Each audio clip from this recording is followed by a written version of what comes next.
It began with a normal morning, the kind of morning that feels routine, predictable, safe. You look back, and there's that moment.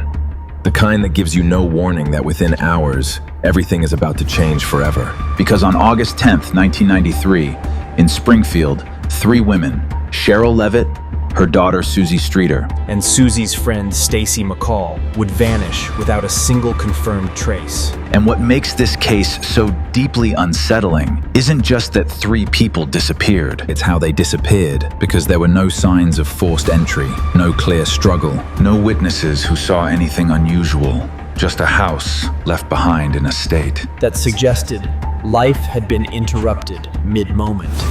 And as we go deeper into this case, you'll begin to realize that sometimes the most terrifying mysteries aren't the ones filled with chaos, but the ones wrapped in silence. So stay with me, because this story will take you through one of the most baffling, unsolved cases in American history. And by the end, you'll be left with a question that has haunted investigators for decades.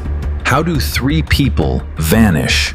I've found something in the archives. It started the night before the first disappearance. Suzie Streeter and Stacy McCall had just graduated high school, a moment that should have marked celebration and excitement. They spent the evening with friends, attending parties, enjoying what was supposed to be a memorable night. Nothing out of the ordinary. Nothing that suggested danger.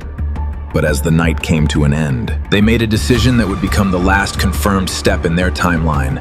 And now I will do the same. Instead of staying where they originally planned, they chose to go to Suzie's home, where her mother, Sherrill Levitt, was alone.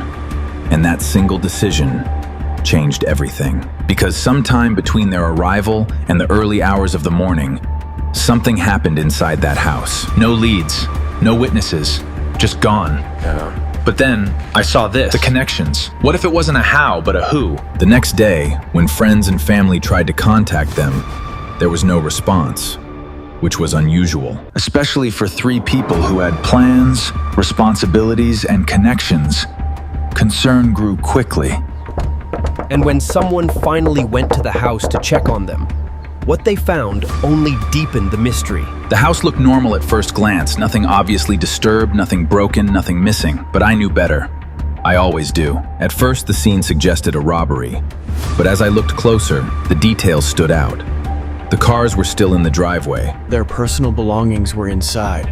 Purses, keys, everything that you would expect them to take if they had left voluntarily. And perhaps most unsettling of all, there were no signs of struggle. No evidence of forced entry, just an absence, as if they had simply disappeared into thin air, and that's where the case becomes truly chilling. Whatever happened occurred quickly, quietly, and with a level of control. These aren't the acts of a desperate amateur that prevented any obvious signs of resistance. Investigators were called, and the search began immediately. The house was processed. Evidence was collected, but one detail would later raise concerns about how the scene was handled. Because before police arrived, several people had already been inside, unintentionally cleaning up, moving items, possibly disturbing evidence that could have been crucial. And that single factor may have altered the course of the investigation in ways we can't fully measure. Because in cases like this, even the smallest detail can make a difference. The timeline is the key. We need to pinpoint the exact moment of her disappearance. It's the only way to crack this case. And more importantly, how? Because for 3 individuals to be taken at once suggests either multiple perpetrators or a single person with enough control to manage the situation without resistance. And both possibilities are equally disturbing. It's because they imply a level of planning and capability that goes beyond a random act. And then there were the strange details, the small, almost insignificant pieces that didn't quite fit, but couldn't be ignored. Like the broken porch light cover found near the front door. Something that may indicate a disturbance. Or maybe completely unrelated. And that's part of what makes this case so frustrating.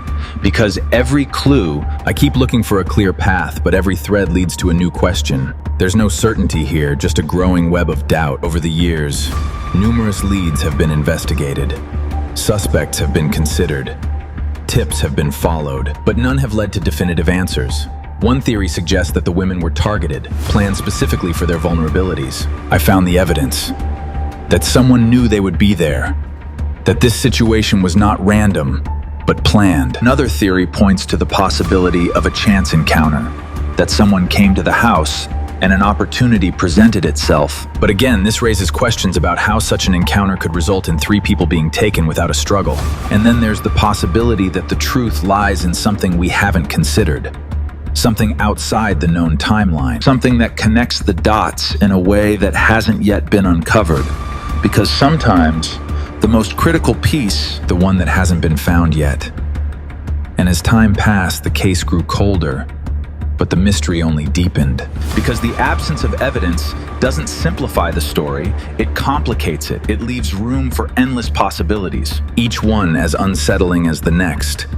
And perhaps the most haunting aspect of all is the idea that whatever happened inside that house occurred in complete silence. No neighbors reported hearing anything unusual.